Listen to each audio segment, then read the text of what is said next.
Some Republicans look for an abortion compromise.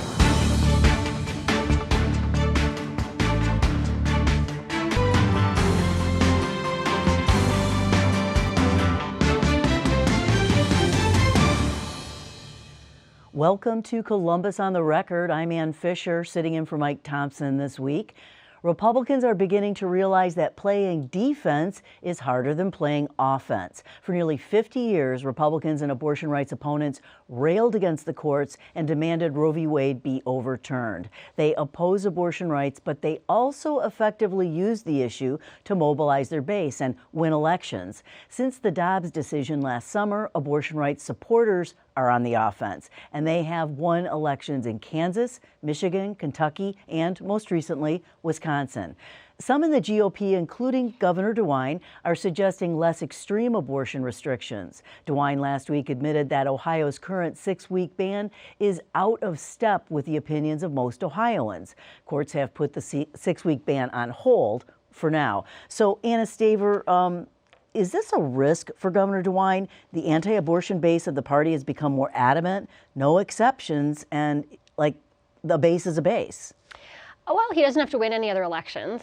This was kind of the last election he needed to win. But, what he said, he was very careful in his words. He didn't explicitly criticize the heartbeat bill, which he signed into law.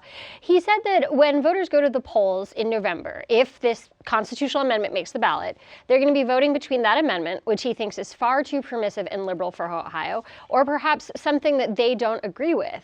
And he's worried that they may choose the, quote, lesser of two evils as they see it. And so that what the alternative that they should be offered should be something that he said could endure, could survive this challenge. And so whether that translates into something more moderate, like 10 or 12, or exceptions for rape, incest, children under the age of consent, he wouldn't get into those details. And given the Republican legislature, I just don't see that happening. Mehek Cook, we shouldn't talk about the base as if it isn't part and parcel, part of the party structure now, right? Well, yes, but I do think the correct place to address abortion is the legislature. It is not this extreme anti-parent ballot initiative that is being backed by the ACLU. It removes all guardrails for protecting young children and young women. It allows for basically abortion up until full term, life-altering painful surgeries. Well, it's broad, so it's not written correctly right now, Ann. And the other thing that's really troubling about this is it's anti-parent because it removes consent. And I can tell you, as a new mother, I will never allow intruders to lay a hand on my child without consent. That's just fundamental. We have moved so far in our society today to allow government and these extreme groups to infiltrate our decisions, and this is unacceptable. That's an interesting way to look at it, but I don't think it explicitly, I think a lot of it would still be in place, a lot of the restrictions that have been passed over the last 30 plus years, since they put it to the states. Yeah, and in fact, I one time that I was on this show some weeks ago, I think it was on Resolved, as to what the proposal, the proposed constitutional amendment might include. But in fact, it echoed Roe versus Wade. And one of the interesting things in hearing the angst that is taking place within the Republican Party today, I'm beginning to see that apparently Roe versus Wade, or at least the guidelines, the 3-trimester guidelines, first trimester, no controls whatsoever. Second trimester, you could have some judicial oversight, and then nothing at the last trimester. That was in fact a fairly reasonable and fairly conservative, if I can use the word, guideline that we had for many, many years. And I think that is what the current proposal holds. So without getting into debating the abortion issue in and of itself, let's stick to politics for a second. Darrell Rowland, what about that political base and this maybe easing up on restrictions coming from the governor himself? Well, I think in part the Dobbs decision exposed fractures within the right to life movement that have been there all along. You didn't really notice them before because it was kind of we're all against what's, the status quo now, the Roe v. Wade that was in effect since January of 1973. But yeah, once, you win, now you get to decide the details. Now the details matter. Now, The more moderate, if I can say that, relatively speaking, Ohio right to life position is questioned by the more stringent right to life groups in, say, Cincinnati and Cleveland. And so there's always been those fissures there, but now it matters because we're talking about, is it going to be my way or your way? And yeah, and what's going to be palatable to the voters? And the voters, every poll shows that the extremes on either side is just not where the bulk of the voters are by any stretch of the imagination. If you believe the opinion polls at all, you know, the country in general and Ohio in general is pro-choice with restrictions. Now, I think Governor DeWine wants to nail down those restrictions because, as Anna enumerated, there are all sorts of details that are really unresolved. It's really muddy now. You know, they were really exposed about a year ago by that 10-year-old who was raped, had to go to Indiana. You actually had the Ohio Attorney General and others say, well, she could have stayed in Ohio. And others said, well, no way. So you might want to clear very fundamental questions like that up first. Right. Mahet Cook, I just want to go back to the politics of this and whether you see this Ohio General Assembly moving forward with something less restrictive that might possibly include exceptions for rape, incest, and the health of the mother, and maybe a possible 15-week ban, kind of very much right in the middle. I think that's where Ohio voters are today. We are not extreme, and I think the right place to address these issues is truly in the legislature, not in our state constitution. But do you see this legislature having the gumption to do that? I think we're going to have to see what happens. Okay. Debate continues to grow over a proposal to legislate how Ohio's public colleges teach students and train staff. The Republican-led Senate bill would end mandatory diversity training, ban employee strikes, and require U.S. history or government courses, and which includes a required reading list. Student grades of even tenured professors would count for half of a new mandatory annual evaluation called for in the legislation. Supporters say it would help bring conservative thought to campus. Opponents say it would chill free thought. Joe Moss, bills like this are being introduced across the country right now by Republicans. Do they have a legitimate gripe that higher ed is rife with liberals while conservative thinkers are marginalized on our publicly funded, colleges and university campuses? Only on a macro level, not on a micro level, but this is being addressed at the micro level.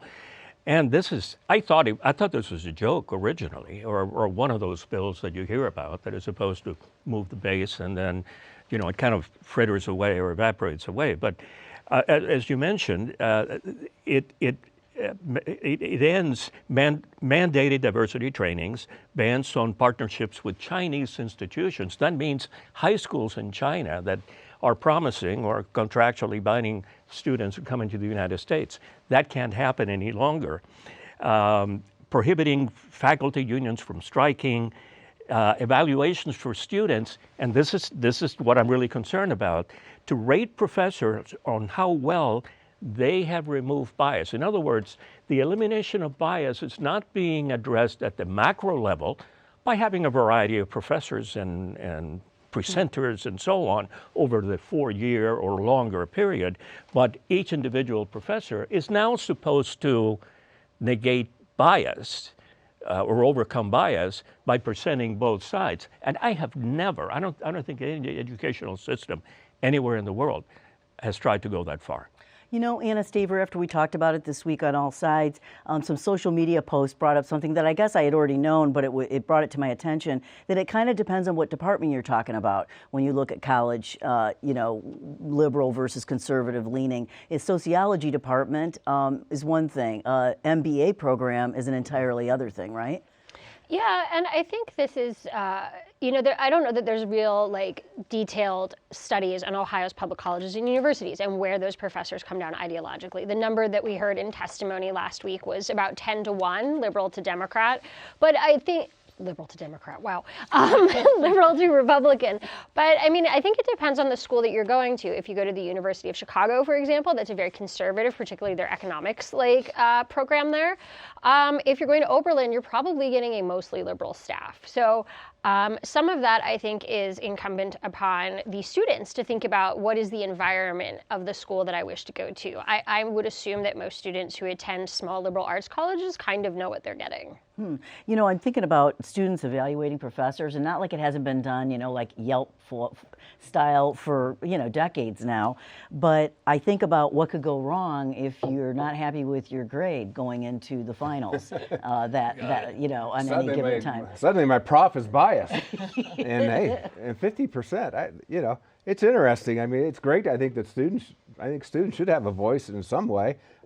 I'm not sure this is the proper tool. As you say, there's always, if you're on campus, there's talk about the professors, and especially now in the online world. But even, back in the dark ages, it was like, yeah, you don't want this one or you do want this one, and all, it's pretty much part of the experience. Yeah. But it's like, can't we just teach kids to learn? I mean, there's an assumption here that there's a major problem. I'm not sure the case has been made for that premise. I'd like to see that. As I think Anna said, where's the study? It's just like, well, we all know that all those left-wing liberal colleges and universities in Ohio, and it's like, really? Let's go over to the Mershon Center a couple miles from here, that military studies. I don't think you're going to find many lefties over there. Right. There's a lack of evidence. It's absolutely true. Mehak Cook, what do you think? I think the evidence is there. We do need a major haul in our educational system. While there are many programs and universities that now have mandatory diversity and inclusion training, and my request is make that voluntary. I think it's extremely important to have that type of training, but allow students to decide. What I think needs to be mandatory is studying our Constitution, American history, knowing the Pledge of Allegiance, making sure that every student knows we live in one of the greatest countries. That's not celebrated today, and we're pushing some of these policies. If you get rid of mandatory and make it voluntary, then I think it is up to the student on where they want to attend, where they want to go. And the college professors, this rating system, it's going to depend on, yes, whether you like the professor or not. Every student's going to have their bias, but when we use the word mandatory for some of these diversity and inclusion programs, that's just wrong. And you see evidence across the country, critical race theory, and so many other programs. So, You mean the study of history? Well, it's actually not the study of history. It's not the study of American history. It's extreme, which is what we're learning in our classrooms today. And then a lot of universities and even some of our programs here, we saw a school in Ohio that essentially said, we're not going to tell parents that we're teaching CRT. That's not okay. Again, what's happening to parental consent and involvement in our schools? So we need an overhaul today. From everything, all the evidence shows that the CRT is not being taught in Ohio schools, but Joe Moss? It isn't, and but in addition to that, the parental involvement relates to primary and secondary education. We're talking about higher education here, where the students either are adults or are soon to be adults. So it's extraordinarily confusing by looking at the bill as to what it is that they're trying to accomplish. But it seems evident, and you mentioned it in your question to Mehak, that what they're trying to do, what the General Assembly would like to do, is to make higher education more conservative. I mean, there's no question that that's the direction that they want to go. The problem is that what passes for conservatism today? For example, the things that they don't want mentioned is climate change, electoral politics, foreign policy, immigration policy, marriage, and abortion. And that doesn't, the opposite doesn't necessarily define what conservatism should be. I do just want to quickly point out that section deals with the university, like the chancellor and the board of directors taking public positions on those issues. It's not in the teaching of those issues. It deals directly with a university taking a public position on an issue. That's correct. Okay. Let's move on. Ohio voters could decide yet another possible constitutional amendment, one that would increase the state's hourly minimum wage to at least $15. Attorney General Dave Yost has signed off on the petition language, and if the ballot board approves it, proponents would start gathering the required 400,000 plus signatures to get it on the ballot. They're shooting for November 2024. Ohio's current minimum wage is $10.10 an hour. If voters approve the proposed amendment, Ohio's minimum hourly wage would increase to $15 by 2026 and then be indexed to inflation. Mehak Cook, $15 an hour doesn't even seem like that much anymore in this post-pandemic day and age, when hourly workers are rethinking what their employers owe them.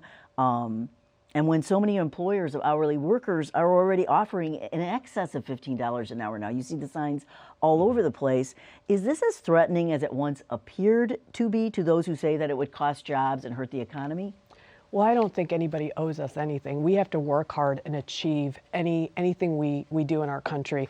I don't think a $15 minimum wage blanket in Ohio is going to be affordable. Small businesses just went through the roughest time. We saw a pandemic with lockdowns. Hundreds of thousands of businesses basically closed down because we weren't able to have the ability to operate. And today we're now pushing a huge minimum wage jump. And while I understand that there's many individuals that are still struggling, did anybody ask, what are these small businesses saying about this huge minimum wage jump? They're not going to be able to keep their doors open. In fact, the NFIB did ask hundreds of thousands of businesses. 92% said small businesses will not be able to survive. And the ones that do, like my father's business and a couple others that I have helped as a small business attorney, I can tell you they're going to cut employees, they're going to increase costs because we saw food prices, for instance, in restaurants surge. This is not the way forward. If we truly want to be competitive and to help people, then allow the market to drive minimum wage. Let the market compete, because you're right, Ann, I am seeing signs of $15 or $20. Let businesses decide what's best for them. And then you as an individual have that personal choice to go to any business and decide that you want to be an employee there. But to have these mandates, it didn't work during the pandemic. It forced us to shut down. And now we're seeing it again on our state constitution. And I ask every voter, if you do support this, go to your favorite small mom and pop shop and ask them how they feel about a $15 minimum wage. You're going to get some raw, truthful answers. And some of our smaller suburbs and counties, they're not going to be able to afford this. We're going to continue more shutdowns. The Ohio Restaurant Association has already stated businesses cannot survive. They have perennially, the Ohio Restaurant Association and the National Restaurant Association, the American Restaurant Association, has perennially opposed any kind of increases in minimum wage as a rule. You know, Joe Moss, studies have shown that often the poorest among us really don't benefit from minimum wages. They're working in black market jobs, they're undocumented immigrants, and other marginalized communities. They don't get the benefit, the people who need it the most. Well, they do and they don't, because, you know, when these baseline salaries rise, and it forces everything else to rise, which is actually an argument that I think that if I were sitting in my HEC seat that I would be using, that in fact, it doesn't matter where you raise minimum wage. If I'm an owner of a mom and pop store, I'm going to have to raise my prices. And am I going to be able to compete with a Walmart? Well, maybe and maybe not. And I think that that is a valid argument to advance. But on the other hand, people are being exploited. And by the way, the initiative also includes not differentiating the salaries with, for example, programs that attempt to employ the disabled. And also young people and so on, so that we have one economy rather than having more than one. At the end of the day, will the market drive this? Because it doesn't matter where it is that you put minimum wage. It's going to drive everything else as a consequence of that. It's really kind of a race to how big is the slice of the pie rather than anything else, economists will say. What do we know about the electorate on this issue? I don't think we've done a Ohio poll in a while on this issue. I think it would be really great if somebody wanted to do one, but you know, I think obviously I would assume it at least initially splits along Democratic Republican lines. And you know, I think you will find Republican and conservative support for certain amounts of wage increases. I am not sure if going from 10 to 15, which is a 50% increase if I'm doing my math correctly. Pretty close. Yeah, I don't know if that's too far for most Republicans. Okay. Well, it passed, 15 years ago, and fairly comfortably, the current minimum wage. I mean, Ohio's current minimum wage of, $10.10 is almost $3 more than the federal minimum wage already. And it's already indexed to inflation, so it increases every year. So that gap has been growing for years now. And it's, I think Mehek stated the conservative case very well on this, but I'm like Ann, sorry to be the cynical journalist, but it's like, I hear these arguments every single time, no matter what. And the world was going to end when this happened the last time. and it didn't. Well, but So- I give you that perspective not as a conservative or a Republican today. I give you that perspective because I'm a small business owner, and my dad came to this country and worked 3 jobs for 7 years straight so that he could put food on our table with 10 family members. When we talk about immigrants and them being underpaid, I agree with you. So let's figure that out. Let's get legal immigration. But I'm not talking points today. I am truly helping businesses. I don't go sit down with an individual and say, are you a Democrat or Republican? I say, how can I help your business and how can I help your family succeed? So my perspective is real. I roll up my sleeves. I get to work every day for people, and I don't care about their politics. I want them to succeed like my family has so they can have an opportunity for the American dream. Do I think that this is going to crumble? No, but I do think people need to start thinking about how this is going to impact small businesses. I don't care if you're a Democrat or Republican today. Go to your favorite mom and pop shop and ask them, $15 an hour, is that affordable? It's not. Would your dad have done better if there had been a higher minimum wage? Would he have had to work 3 jobs? I mean, I just wonder about questions like that. We to go in the can mix, too. speculate about what he could have done better, sure. but at the same time, he did the best that he could, and now he's in a position today where he is helping other individuals. I'm in a position today where I can hire people, but this has to be market driven, this has to be thoughtful, and you can't force through government mandates telling businesses that are employing so many Ohioans what to do and how to do it. 30 years ago this week, much of the nation's attention was riveted on a state prison in southern Ohio. The riot and the later siege of the Lucasville prison took the lives of 9 inmates and a corrections officer, Officer Robert Van Landingham, and it focused attention on the prison conditions that many believe led to the chaos. I covered the siege myself. I was on the ground, the cold and wet ground in Lucasville, the entire 11 days. Daryl Rowland, tell us what you took away from that time. I remember us being there, Ann. And yeah, cold and wet ground, and we had to sleep in a Chevy Blazer and track mud in because my employer at the time was too cheap to buy a hotel, or but give us a hotel room. So what can I say? Yeah, I was down there this past week for the memorial ceremony outside, and then we got a little quickie tour. Our State House correspondence group chose me to be a pool reporter, and I was the first one in after the riot.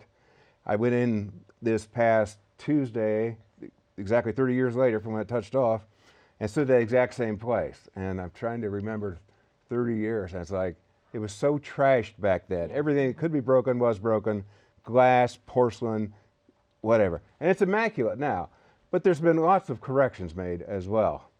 The control panel was open to the inmate population. I'm not sure who ever thought that was a good idea to begin with, but whatever. Once the riot happened and they took over the panel, they got the keys and could open up all the cell blocks, they thought, maybe we should change that. They have. It's enclosed, there's an escape hatch out to the roof and everything. There was a safe room, supposedly safe room with steel bars in it.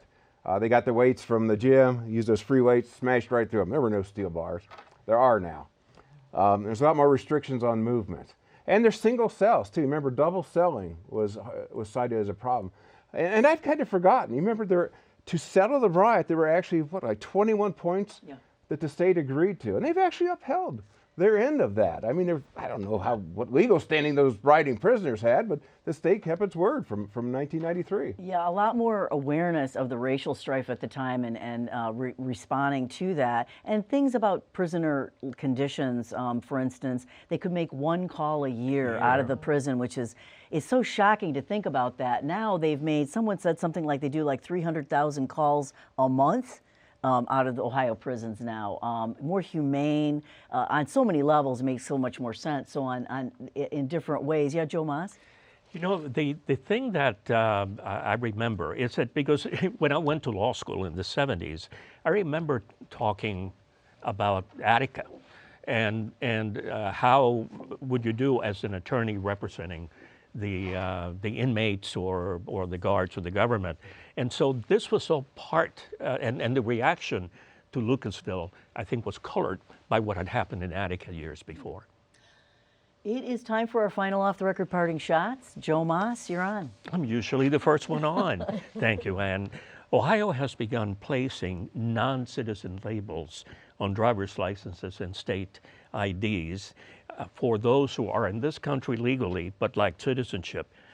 Ohio is the only state in the nation doing this. Now, the concern is that perhaps non-governmental entities will use that to discriminate against these non-citizens. Mahak Cook. My off the record is that we're going to have one of the best seasons for the Ohio State University football team, and we should all be cheering. We're going to beat every team on that schedule. Go Bucks. Go Bucks. Anna Staver. Well, I have to agree with her very much. But no, I was going to say that 2024, so far we've been talking about, Joe Biden versus Donald Trump, but Ron DeSantis came to Ohio this week. He was, pushing his book, talking about like what he could do for the state. I mean, he hasn't gotten in the race yet, but it sure sounds like he wants to be president. Darrell Rowland.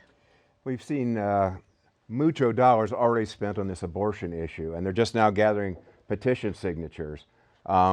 If this does qualify for the ballot, it's going to be a nationalized battle. And the unfortunate part for Ohioans, we just had kind of an unfortunate chapter in our state history that centered on dark money.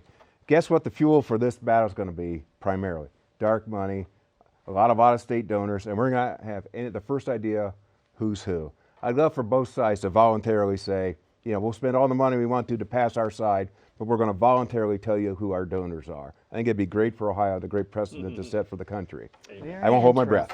Okay. Well, I'm sending my thoughts, good thoughts, to my boss, Mike Thompson. He's going to be running in his 4th Boston Marathon this weekend. So here's to a good run, Mike. That's Columbus on the Record for this week. Continue the conversation on Facebook, and you can watch us anytime on our website at WOSU.org. I'm Ann Fisher. Have a good week.